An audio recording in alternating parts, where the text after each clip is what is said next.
As a leader, I think there's two tensions that just almost seem irreconcilable, which is how do you remain dependent on the Lord, and how do you utilize your strengths and the mind and the assets that He's given you. Part of that is just recognizing that those are not mutually exclusive. Trusting the Lord is one that my wife and I encountered when we were doing Jesus Film Ministry together in Africa. And in the back of my head, I'm always thinking, like, how many people are going to come, and what do we need to do to maximize the audience, and how can we make sure the gospel's clear? And all those things kind of get washed away literally in this one particular event when a monsoon rain was coming, and it just started pouring down rain at 6 p.m. right when we were going to show the Jesus film. It didn't look like it was going to let up at any point. And we decided together as a Jesus Film team that we wouldn't do it if it was still raining in half an hour.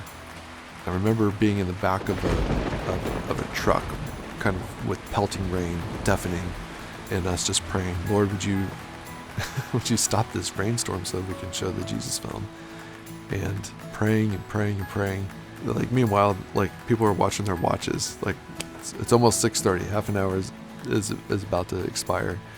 And really at 6:30, we stopped praying. We said, Lord, your will be done. And it was amazing. It was almost like the sky had completely parted. The rain stopped immediately after that final amen. And the Lord could have done anything between 6 o'clock and 6:30, but He chose to wait for His perfect timing. And I think the question that was in all of our minds is like, okay, did we need to pray for half an hour, or did we just need to pray for that minute?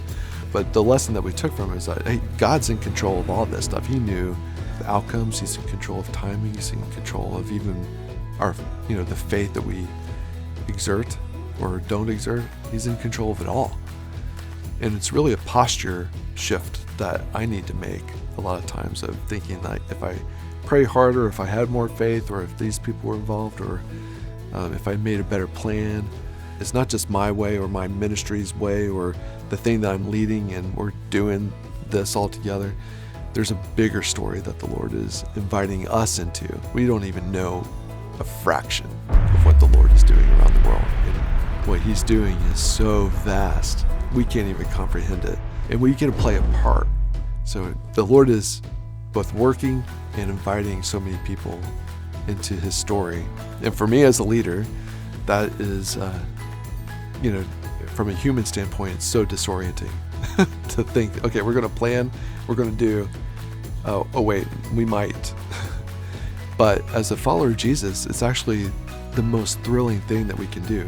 And so breathe in and breathe out and let the Lord do what He will, knowing that I've done what He's asked me to do up until that point, but outcomes are in His hands. I don't have to figure it all out. I can just kind of rest, which is what He invites us into. And that's the fun part, is to see Him work.